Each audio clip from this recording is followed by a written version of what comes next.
Hello everyone, मैं ऋषभ सभी को बाल स्टडी स्मार्ट क्लासेस में एक बार फिर से आप सभी का स्वागत करती हूँ। आप सभी कैसे हैं? उम्मीद करती हूँ आप सभी स्वस्थ, मस्त और बेहतर होंगे। अपने और अपने परिवार का बहुत ही अच्छे से ख्याल रख रहे होंगे इस महामारी में। ओके, अब हम लोग आज पढ़ेंगे सुभाषित रत्नानी वाला चैप्टर और इससे आपके जरूर जरूर जरूर मतलब इसको आप वेरी मोस्ट इम्पोर्टेंट मान के चलिए। ये वाला चैप्टर आपके एग्जाम में कहीं ना कहीं ये पूछा ही जाता है। तो ये वेरी मोस्ट इम्पॉर्टेंट है, आप इसको मान कर चलिए क्योंकि ये इतना मतलब आप लोग खुद देख सकते हैं। आप किसी भी साल का पेपर उठाइए, किसी भी वर्ष का पेपर उठाइए और या फिर आप नहीं मान रहे तो कोई भी आंसर वगैरह उठाइए, इससे कहीं ना कहीं आपके उसमें छपा ही होगा। ये पूछते बहुत इंपॉर्टेंट, इसीलिए मैं इसको लेकर आई हूँ। और आज अगर हो सकेगा तो मैं कंप्लीट कर दूंगी, नहीं तो इसके 2 वीडियो बनेंगे, आप लोग उसमें देख लीजिएगा। तो सुभाषित रत्नानी वाला चैप्टर पढ़ेंगे हम लोग। और सबसे पहले आपको एक काम करना होगा, वीडियो को आगे शेयर करना होगा और लाइक करना होगा और आपको सब्सक्राइबर बनाना होगा। एक बात मैं यहाँ पे क्लियर कर दे रही हूँ, आप सभी लोग देख ले रहे हैं वीडियो को, लाइक भी कर दे रहे हैं, अच्छी बात है, लेकिन आप लोग सब्सक्राइब नहीं करें। भाई जब आप लोग नहीं सपोर्ट करेंगे तो हम आगे कैसे बढ़ेंगे? ओके, तो हम आगे कैसे बढ़ेंगे? तो आप लोग का मतलब आप लोग को लाइक करना है, शेयर करना है, सब्सक्राइब करना है, बिल्कुल फ्री, इसमें कोई पैसे नहीं पड़ने वाले। तो चलिए हम लोग देखते हैं सुभाषित रत्नानी वाला चैप्टर और आप लोग यहाँ पर नजरें बनाए रखिए। तो हम लोग देखते हैं, वेरी मोस्ट इंपॉर्टेंट क्वेश्चन है, आज आप कहीं लिख लीजिए। जब आपके एग्जाम होंगे मैं आपको दिखाऊंगी कि देखिए आपके फंसा है कि नहीं। मैं ऐसे ही नहीं बोल रही हूँ कि मैंने देखा हुआ है और ये जब मैंने भी पेपर दिए, जब हमने पेपर दिए हुए थे तब ये फंसा हुआ था। ये वेरी मोस्ट इंपॉर्टेंट चैप्टर, मैं कितनी बार बोल सकी हूँ, ये आप एग्जाम में फंसेगा ही। चलिए हम शुरू करते हैं सुभाषित रत्नानी वाला चैप्टर। सुभाषित रत्नानी का अर्थ, सुभाषित रत्नानी का अर्थ क्या होता है? सुमिस आप लोग समझते क्या है? सुंदर। और भाषा मिस क्या होता है? वचन, जो आप लोग बोलते हैं, जो भी आप भाषा बोलते हैं, हिंदी बोलते हैं, अंग्रेजी बोलते हैं, संस्कृत बोलते हैं, कुछ भी बोलते हैं, जो आप बोलते हैं वो आपकी भाषा होती है, यानी कि वचन होते हैं। और रत्न मिस क्या होता है? आपको जो आप बोलते हैं, तो सुंदर भाषा यानी कि वचन वाले रत्न। ठीक है, सुंदर भाषा या फिर आप वचन वाले रत्न, इसका अर्थ होता है सुभाषित रत्नानी का। तो अब हम लोग अपने श्लोक को पढ़ते हैं।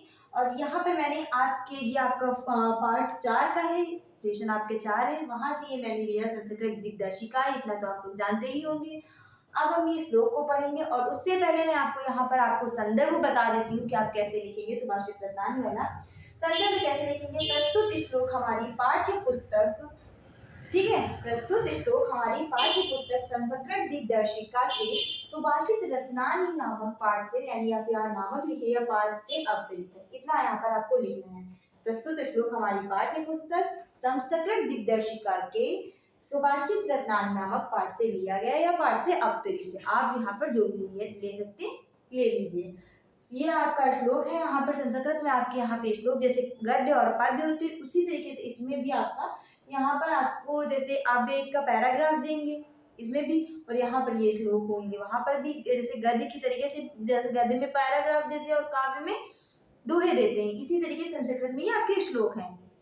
ओके, क्लियर है इतनी बात? तो देखिए श्लोक हम लोग यहाँ पर देखेंगे, श्लोक में हमें कोई प्रश्न नहीं लिखने की जरूरत होती है, सिर्फ संदर्भ लिखने की जरूरत होती है और ये पूरा आपका 7 नंबर का आता है। अब देरी नहीं करते हम लोग टॉपिक पे चलते, बहुत ज्यादा बातें हो गई, वीडियो को लाइक शेयर सब्सक्राइब कर देना। अब हम पढ़ते हैं। देखिए सुभाषित रत्नानी का अर्थ मैंने बता दिया। दूसरा आप यहाँ पे देखेंगे, यहाँ पे श्लोक नंबर 1 देखेंगे, भाषाशु मुख्या मधुरा दिव्य गिर्वाण्य भारती तस्य ही मधुरम काव्यम तस्मादिव सुभाषितम। ये आपका श्लोक नंबर 1 है। श्लोक नंबर 1 क्या बोला है कि भाषासु यानी कि भाषाओं में सबसे मुख्य, सबसे मधुर, सबसे दिव्य, गिरवाण्य भारती में क्या होता है? आपकी देववाणी या फिर संस्कृत। देववाणी क्या है? आपकी संस्कृत। जो आपकी देवों की वाणी क्या है? आपकी संस्कृत है। अच्छा, संस्कृत को देववाणी क्यों कहा गया है? जो हमारे ऋग वैदिक काल है, उत्तर वैदिक काल है, ये हमारे संस्कृत में ही लिखे गए हैं। ठीक है, तो इससे हमारी पहले संस्कृत आई, फिर क्या है आपकी अपभ्रंश भाषा, प्राकृतिक भाषा, पाली भाषा, और ये जो भाषाएं हैं अर्धमगधी भाषा, ये आपकी जो जितनी भी हिंदी भाषा, खड़ी बोली भाषा, जितनी भी भाषाएं हैं आपकी यहाँ पर किससे उत्पन्न हुई? संस्कृत से उत्पन्न हुई। इसीलिए संस्कृत को हमें देववाणी या संस्कृत की वाणी बोली जाती है। ठीक है, सॉरी, संस्कृत बोला जाता है। तो यहाँ पर अर्थ क्या है वो हम आपको बताते हैं।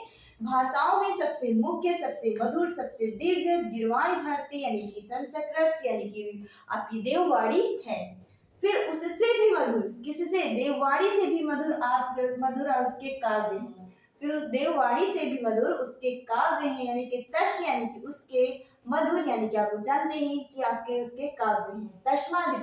और काव्य से भी मधुर उसके क्या है, साहित्य है। काव्य से भी मधुर, काव्य से, काव्य यानी आपका साहित्य होता है, और काव्य से भी मधुर उसके सुंदर वचन है। सुभाषित में आपका क्या होता है, मैंने यहाँ पे भी अर्थ बताया है कि सुभाषित में क्या होता है, सुंदर वचन होते हैं। एक लाइन में कैसे इसको करना है, मैं आप लोग नोट कर रहे हैं तो नोट कर लीजिए। भाषाशु मुख्यम मधुरम दिव्य गिरवाणी भारती, यानी कि भाषाओं में सबसे मुख्य, सबसे मधुर, सबसे दिव्य आपकी देववाणी है, और देववाणी से भी ज्यादा मुख्य आपकी काव्य है।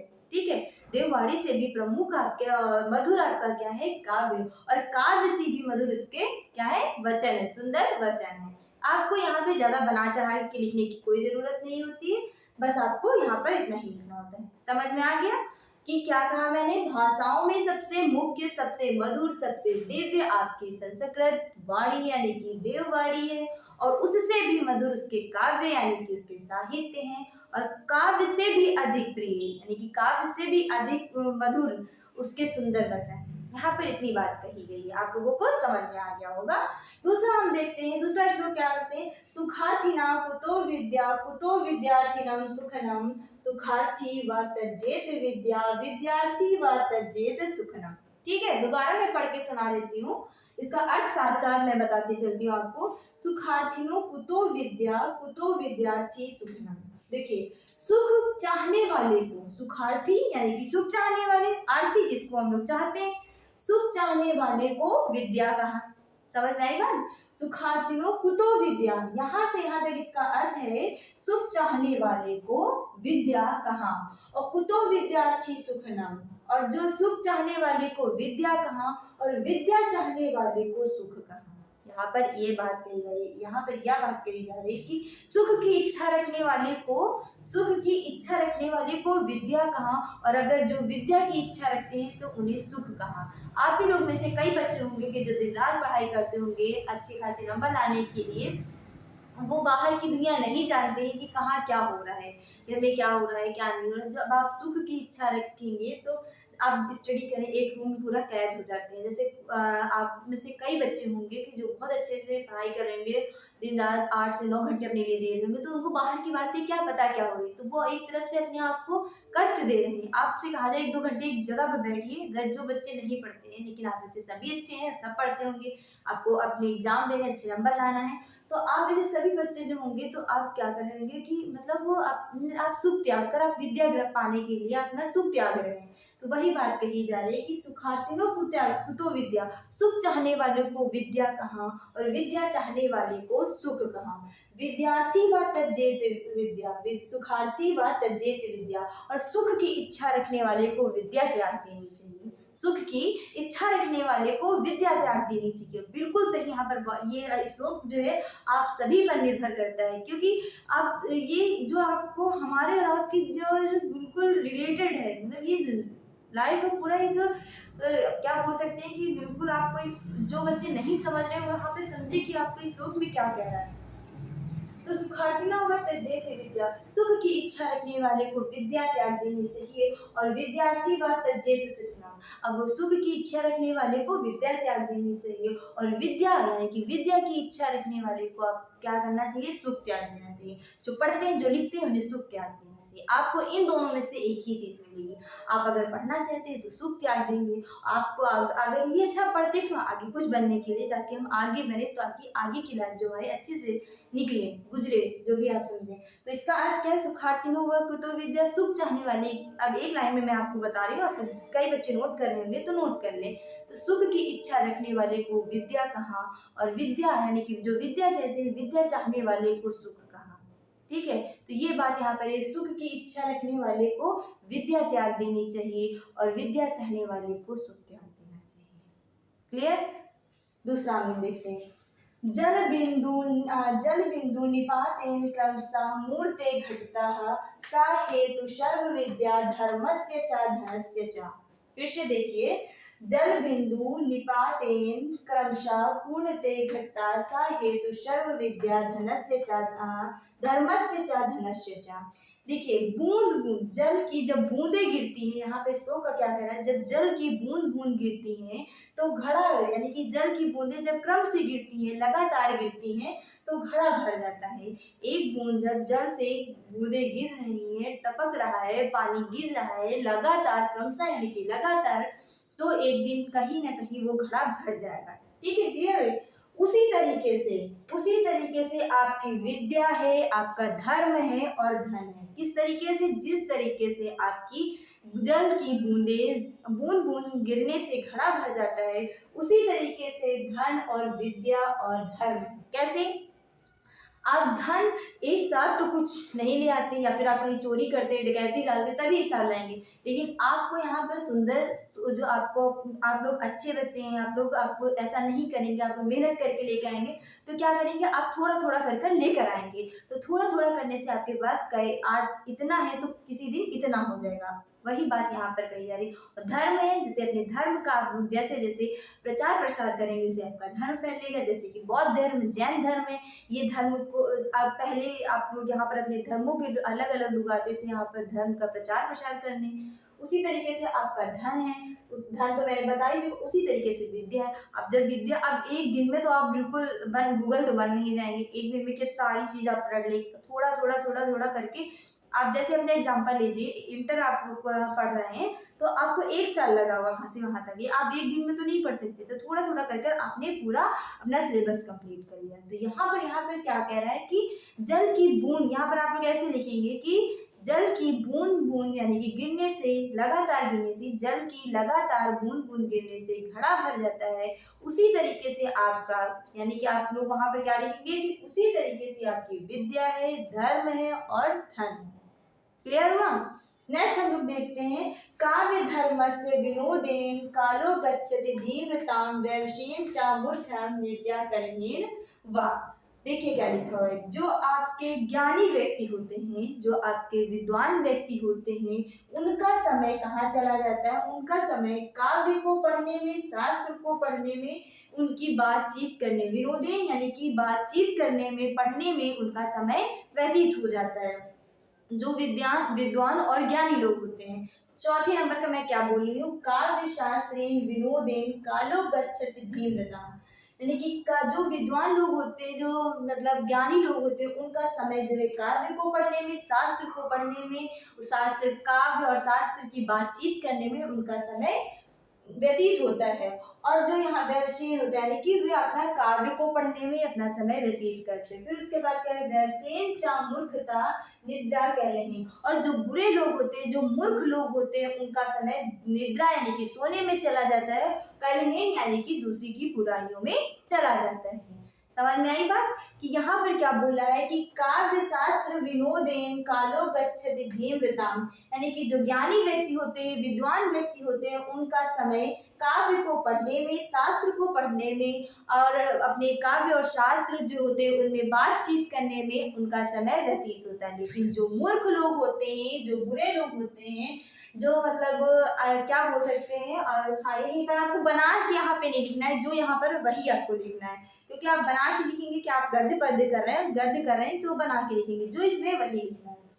तो व्यवशेन चा मूर्खा निद्या कलहीन, जो बुरे लोग होते हुए अपना समय कैसे वैसे करते हैं, ये अपना समय कैसे बिताते हैं, सोने में बिता देते हैं, और कलहीन यानी कि दूसरों की बुराइयों में अपना समय व्यतीत कर देते हैं। नेक्स्ट हम लोग देखते हैं, ना चौर्यहार्यम ना राज्यहार्यम ना भाते भाज्यम ना भार्यकारी व्यवशीन कृत्य वृद्धते एवं नित्य विद्या धनम सर्वधनम प्रधानम। ये आपके लिए देखिए बहुत इंपॉर्टेंट, ये सारे ये सुभाषित रत्नानी पाठ ही इतना अच्छा है, आप लोग अच्छे से पढ़ेंगे बहुत अच्छे से समझ में आएगा।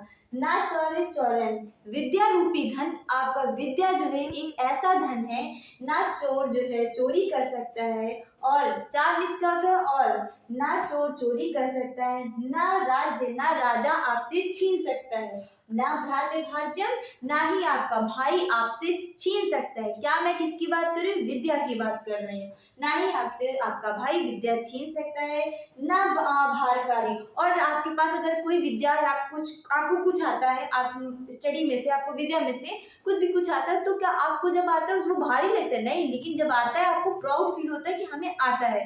तो विद्या रूपी एक ऐसा धन है, ना चोर चुरा सकता है, ना राजा छीन सकता है, और ना भ्रातृभाज्यम, ना भाई क्या करता है, ना भाई आपसे छीन सकता है। और ये एक ऐसा बोझ भी नहीं है कि जो आपको बोझ लगे। ठीक है, विद्या रूपी धन ऐसा है, ना ही ये आपको बोझ लगेगा। दूसरी बात यहाँ पे क्या कहेगी, वैशीन कृत वर्धते एवं नित्य धर्म, और इसे जितना आप खर्च करेंगे आपके उतना ही बढ़ेगा। यानी कि विद्या रूपी धन ऐसा है, जितना आप दूसरों को बताएंगे आपको उतना ही आएगा। जब ये आप, एक बार मैं यहाँ पे आपको बता देती हूँ कि जो मैं पढ़ती थी जब, तो इतना नहीं आता था। जब से मैं आप लोगों को तब पढ़ाने लगी हूँ तब से मुझे इसमें अलग से थोड़ी जानकारी मिल रही है। ठीक है, मुझे आपको पढ़ाना होता है तो देखना होता है कि मुझे क्या बताना है। तो यही बात यहाँ पे कहेगी कि हम जितना इसको हम देंगे, किसी को बताएंगे ना, तो ये खर्च होगा।